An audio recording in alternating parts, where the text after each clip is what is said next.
अस्सलाम वालेकुम students, I hope आप सब खैरियत से होंगे। आज का जो हमारा टॉपिक है वो है माइटोसिस। इससे प्रीवियस वीडियो में जो कि बीएससी बॉटनी सी में जो कि सेल बायोलॉजी और एवोल्यूशन वाली बुक है, उसमें सेल बायोलॉजी के अंदर जो सेकंड पोर्शन है वो है सेल साइकिल का।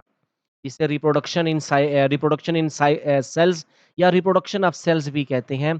तो सेल साइकिल का जो इससे प्रीवियस लेक्चर था उसमें मैंने आप लोगों के साथ डिस्कस किया था कि सेल साइकिल क्या है, सेल साइकिल की मेजर फेजेस कौन सी हैं, उनमें फिर इंटरफेज क्या है, इंटरफेज की आगे फेजेस कौन सी हैं, और अगर सेल साइकिल के जो चेक पॉइंट्स हैं उनमें अगर डिस्टरबेंस हो जाए तो फिर उसका रिजल्ट क्या निकलता है।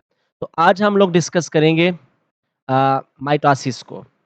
देखिए, सेल साइकिल के 2 वेज़ होते हैं, 2 फेजेज़ होती हैं, माइटोसिस और मियोसिस। यहाँ पे मैं आपको बताऊँ कि माइटोसिस कहाँ होगी और मियोसिस कहाँ होगी। देखिए, एनिमल की बॉडी में, प्लांट की बॉडी में, ख़ास तौर पे ऑर्गेनिज़्म की बॉडी में जिस वक़्त ज़िक्र आता है ना वेजिटेटिव बॉडी का, नॉर्मल बॉडी का, यानी नॉर्मल बॉडी सेल्स, अगर हम लोग ह्यूमन की बात करें तो हमारे बोन सेल हैं, लिवर सेल्स हैं, स्किन सेल्स हैं। तो जब ये इनकी ग्रोथ होती है, ये अपनी तादाद बढ़ाते हैं, तब होती है माइटोसिस, ठीक है? क्योंकि माइटोसिस में क्या होता है कि जितने पेरेंट सेल में क्रोमोसोम के तादाद होगी, उतने ही बनने वाले डॉटर सेल्स में तादाद होगी। इसके मुकाबले में जो मियोसिस है, ख़ास तौर पे प्लांट के अंदर जब स्पोर बनते हैं, एनिमल की बॉडी में जब गैमीट बनते हैं, तब मियोसिस होते हैं, क्योंकि गैमीट्स या स्पोर क्या होते हैं, अपनी पेरेंट बॉडी के मुकाबले में वो हैप्लॉइड होते हैं, उनमें क्रोमोसोम की तादाद आधी होती है। तो ये मय तो वहाँ पे जब वो हैप्लॉइड सेल बनेंगे तो ये मियोसिस के ज़रिए बनते हैं। चलिए अब हम लोग स्टार्ट करते हैं माइटोसिस को। Cell division is a crucial process that increase the number of cells, permit renewal of cells, population and allow unbound repair। खास तौर पे देखें, जब सेल्स की तादाद बढ़ती है, खास तौर पे जब ग्रोथ होती है, ठीक है? ग्रोथ में क्या होता है, एनिमल बॉडी का या प्लांट बॉडी का हाइट बढ़ती है, बॉडी वेट बढ़ता है, बॉडी बॉडी का साइज बढ़ता है, तो वो क्या होगा, नए सेल्स बढ़ेंगे, तो ये सब होगा। ठीक है? सेल्स रिन्यू होती हैं, जैसे कि आप देखिए हमारी बॉडी के अंदर, एनिमल बॉडी में, अगर हम लोग एनिमल बॉडीज़ में ह्यूमन की बात करें, हमारे जो आरबीसीज़ हैं, रेड ब्लड सेल, 120 दिन इनकी एज है, उसके बाद न्यू बनते हैं। तो ये भी माइटोसिस के ज़रिए बनते हैं। या उसके बाद देखा होगा आप लोगों ने, कभी बॉडी पे इंजरी हो जाती है, वाउंड हो जाता है, मसल्स बॉडी से कट जाता है, तो कुछ अरसे के बाद मरहम पट्टी मेडिसिन यूज़ करने के बाद क्या होता है, वो जगह फ़ील हो जाती है, नए सेल्स बनते हैं। एज़ केस जैसे कि प्लांट के अंदर होता है, ठीक है? तो वाउंड की जो रिपेयरिंग होती है, तो ये भी माइटोसिस के ज़रिए ही होती है। Mitosis is a process of chromosome segregation and nuclear divisions followed by cell division that produce two daughter cells with the same chromosome number and DNA content as the parent cell. The process of cell division include division of both nucleus and the cytoplasm. अब देखें, mitosis की फिर आगे 2 phases होती हैं, एक होता है कैरियोकाइनेसिस और एक होता है साइटोकाइनेसिस। कैरियोकाइनेसिस में क्या होता है, न्यूक्लियस की डिवीजन होती है, और साइटोकाइनेसिस में क्या होता है, सेल की डिवीजन होती है। Process of cytokinesis result in distribution of non-nuclear organelles into daughter cells. Before entering mitosis, cell duplicate their DNA in the S or synthesis phase। देखिए, जिस वक्त सेल साइटो देखिए माइटोसिस में साइटोकाइनेसिस से पहले क्या होती है, कैरियोकाइनेसिस होती है। कैरियोकाइनेसिस से पहले क्या होता है, यानी माइटोसिस में एंटर होने से पहले जो इंटरफेज होती है, उसमें ऑर्गेनेलिस की तादाद बढ़ती है, उसमें डीएनए की तादाद बढ़ती है, मतलब डीएनए का नंबर इंक्रीज होता है, क्रोमोसोम का नंबर इंक्रीज होता है। तो ये सब कहाँ हो जाता है, माइटोसिस होने से पहले इंटरफेस में। अब देखते हैं phases of mitosis. Phases of mitosis दो हैं, कैरियोकाइनेसिस और साइटोकाइनेसिस। फिर कैरियोकाइनेसिस की फिर आगे 4 फेजेस हैं, ठीक है? 4 फेजेस कौन-सी हैं? प्रोफेज़ है, मेटाफेज़ होती है, एनाफेज़ होती है और टीलोफेज़ होती है। पहले हम लोग इसे यहाँ से डिस्क्राइब करते हैं, इसको पढ़ते हैं, पढ़ने के बाद फिर हम लोग इसकी डायग्राम को एक्सप्लेन करेंगे। प्रोफेज़ में क्या होता है, the replicated chromatin condenses and become visible as chromosome. Each chromosome can be seen to consist of 2 chromatids. The sister chromatids are held together by the ring of protein at the centromere. In late prophase, the nuclear envelope began to disintegrate. जिसे हम disappear भी कहते हैं, and the nucleolus completely disappear. In addition, a highly specialized protein complex called as kinetochore appear on each chromatid opposite to the centromere. इसमें वो ये बताता है प्रोफेज यानी कि कैरियोकाइनेसिस माइटोसिस इसमें एंटर होने से पहले एस फेज में जो क्रोमेटिड्स की तादाद बढ़ती है, तो प्रोफेज में क्या होता है कि वो हर क्रोमोसोम के दो दो क्रोमेटिड एक दूसरे के साथ जुड़ते हैं। किस प्रोटीन्स के जरिए? सेंट्रोमेयर के जरिए। ठीक है, सेंट्रोमेयर्स के जरिए क्रोमेटिड उनके वहां पे जुड़ते हैं और क्रोमेटिन मटेरियल कंडेंस होकर क्रोमोसोम बनता है, प्रॉपर एक्स की शक्ल में आ जाते हैं। ठीक है, और फिर उसके साथ क्या होता है, क्रोमेटिन न्यूक्लियस की जो न्यूक्लियर मेम्ब्रेन होती है वो डिसइंटीग्रेट हो जाती है, अंदर जो न्यूक्लियोलस होता है वो डिसअपीयर हो जाता है। डिसअपीयर होने से मुराद ये है कि वो न्यूक्लियस में से निकलकर साइटोप्लाज्म के अंदर डिसअपीयर हो जाता है। और उसके साथ आप देखें दो दो क्रोमेटिड आपस में जुड़ के उन्होंने क्रोमोसोम बनाया है, क्रोमेटिन सुकड़ के कंडेंस होके क्रोमोसोम बना है। और क्रोमोसोम में जो सेंट्रोमेयर है, सेंट्रोमेयर के ऊपर फिर एक और प्रोटीन आके जुड़ती है, उस प्रोटीन का नाम होता है काइनेटोकोर प्रोटीन। ये है प्रोफेज की चेंजेस। मेटाफेज में क्या होता है? मेटाफेज में ये होता है कि formation of mitotic spindle consisting of three types of microtubule. देखिए G2 फेज में ये स्पिंडल फाइबर माइक्रोट्यूब्यूल्स वगैरह बनती हैं that become organized around a centrosome, the astral microtubule and polar microtubule and the kinetochore microtubules। ये जो spindle fibres हैं ये ऑर्गेनाइज होके मुख्तलिफ किस्म के ये क्या बना लेते हैं? माइक्रोट्यूब्यूल्स यानी कि स्पिंडल फाइबर बना लेते हैं। When a kinetochore is finally captured by a kinetochore microtubule, it is pulled toward the centrosome. Microtubule and their associated motor proteins direct the movement of chromosome to a plane in the middle of cell called the equatorial or metaphase plate. Metaphase में ये होता है कि जो spindle fibre वगैरह बनना शुरू हो जाते हैं, किस में? देखिए उनकी प्रोटीन वगैरह की सिंथेसिस G2 फेज में हो जाती है। फिर मेटाफेज में आके ये क्या होता है, स्पिंडल फाइबर जो कि काइनेटोकोर स्पिंडल फाइबर है, आस्ट्रल माइक्रोट्यूब्यूल है और पोलर माइक्रोट्यूब्यूल्स हैं। ये क्या करती हैं? ये सेल में अरेंज अरेंज हो जाती हैं। फिर जो सेल के सेंटर में प्रोफेज के एंड पे क्रोमोसोम बने थे, और क्रोमोसोम अपनी अपनी काइनेटोकोर प्रोटीन जो कि उन क्रोमोसोम की सेंट्रोमेयर के ऊपर है, क्रोमोसोम यहाँ से मूव करके काइनेटोकोर माइक्रोट्यूब्यूल जो कि स्पिंडल फाइबर्स हैं उनके ऊपर जाके लगती हैं। सेल के सेंटर में जाके क्रोमोसोम अरेंज हो जाती हैं। हमें क्या नजर आता है कि सेल के सेंटर में एक ट्यूब्स बन गई है, एक प्लेट बन गई है। तो मेटाफेज में क्या होता है? इसमें मेटाफेज प्लेट बनती है, क्रोमोसोम स्पिंडल फाइबर के ऊपर जाके जुड़ते हैं। अब क्रोमोसोम स्पिंडल फाइबर के ऊपर जाके किस चीज की मदद से जुड़ेंगे? वो जो स्पिंडल फाइबर है ये काइनेटोकोर स्पिंडल फाइबर है, और इसके साथ साथ क्रोमोसोम के जो सेंट्रोमेयर के ऊपर काइनेटोप्रोटीन है, वो उस प्रोटीन की मदद से ये स्पिंडल फाइबर के ऊपर जाके जुड़ते हैं सेल के सेंटर में और एक प्लेट बना लेते हैं, उसे कहते हैं metaphase plate.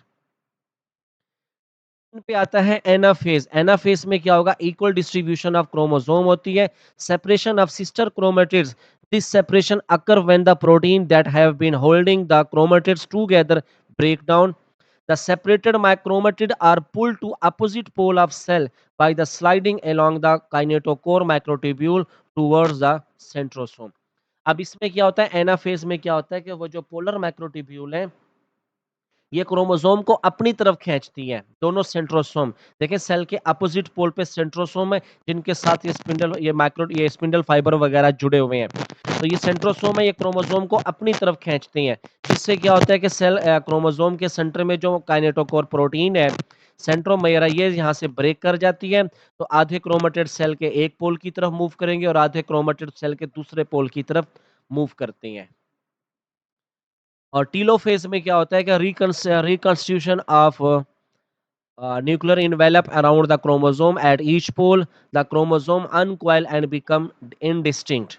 Nucleoli reappear and the cytoplasm divide cytokinesis to form two daughter cells। अब इसमें क्या होता है? टीलोफेज में क्या होगा? क्रोमोसोम वो जो इक्वली डिस्ट्रीब्यूट हुए हैं क्रोमेटिड अपने अपने पोल की तरफ मूव करके जाते हैं। अपने पोल पे पहुंच के क्रोमोसोम क्या हो जाते हैं? ये डीकंडेंस हो जाते हैं। क्या हो जाएँगे डीकंडेंस होके दोबारा से क्रोमेटिन की पोज़ीशन में आ जाते हैं और उनके गिर्द न्यूक्लियर मेम्ब्रेन रीअपीयर हो गया न्यूक्लियर मेम्ब्रेन दोबारा बनेगी और न्यूक्लियोलाई उनमें क्या होगा रीअपीयर हो जाता है। तो ये है माइटोसिस के कैरियोकाइनेसिस की 4 फ़ेज़ेज़ हैं। अब मैं आप लोगों को इनके डायग्राम से दिखाता हूँ। देखें इंटरफ़ेज़ में क्या होता है यहाँ पे क्या चीज़ होती है सेंट्रियोल डिवाइड करते हैं, क्रोमेटिन क्रोमोसोम की तादाद बढ़ती है और क्रोमोसोम का नंबर डबल हो जाता है। प्रोफ़ेज़ में देखें, प्रोफ़ेज़ में क्या होता है क्रोमोसोम कंडेंस होके दोबारा से ये क्रोमेटिन मटीरियल की कंडेंसेशन होती है, कंडेंस होके क्रोमोसोम बन जाते हैं। और जो सेंट्रियोल है ये 2 थे, सेंट्रियोल ठीक है, तो ये अपने-अपने पोल की तरफ मूव करेगी, यहीं पर रहेगा, दूसरा अपोज़िट पोल पे आएगा। अपोजिट पोल पे आके इन्होंने स्पिंडल फाइबर बना लेते हैं और सेंटर से क्रोमोसोम मूव करके इन स्पिंडल फाइबर के ऊपर जाके लगते हैं। ये जो कर्सर मूव करवा रहा हूँ और इन्होंने क्या बना ली है मेटाफ़ेज़ प्लेट बना ली। उसके बाद क्या होगा कि यहाँ से ये वाला सेंट्रोसोम क्रोमोसोम को अपनी तरफ खींचते हैं। पोलर अट्रैक्शन होती है। तो जो सेंटर में क्या था देखिए 2 क्रोमेटिन हर क्रोमोसोम के, इनके सेंटर में सेंट्रोमियर प्रोटीन है, उनके ऊपर काइनेटोकोर प्रोटीन है।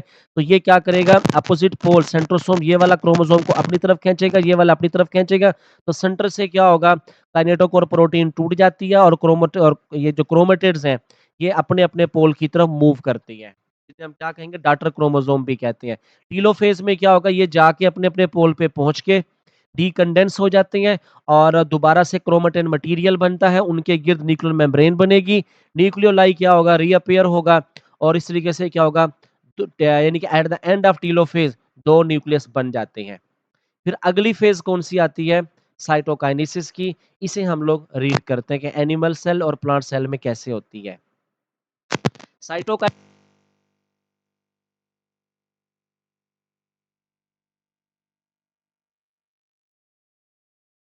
furrow is achieved by contractile ring consisting of a very thin array of filament positioned around the perimeter of the cell. As the ring tightens, the cell is pinched into two daughter cells. यहाँ पे देखें कि यहाँ पे जो cytokinesis होगी ठीक है क्या होगी साइटोकाइनेसिस होगी यहाँ पे ये देखें एनिमल सेल और प्लांट इसे एक्सप्लेन कर देता हूँ देखिए जब at the end of karyokinesis 2 nucleus बन एक ये और